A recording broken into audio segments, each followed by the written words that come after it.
In this refreshed video tutorial series, we're going to tell you how you're going to search and discover for places you can go to on a road trip. So you log on to ScoutMyTrip.com and you will see something called Plan a Road Trip. This is essentially for places you have in mind. The other one is a road trip near me.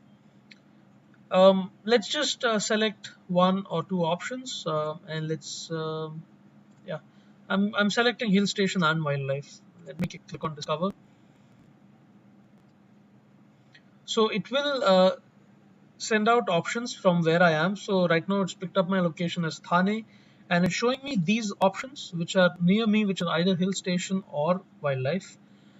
This allows me to select the distance. So if you notice the moment I kind of moved it's giving me different places now. So from Maharashtra, it's now taken me to Rajasthan.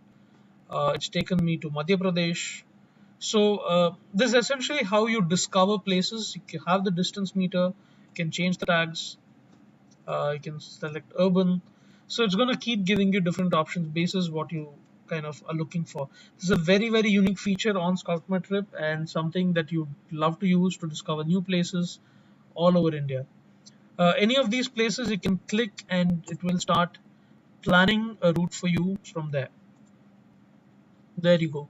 So again, we start off with two different route options and there you go. You can start planning a trip from Thane to Bhopal.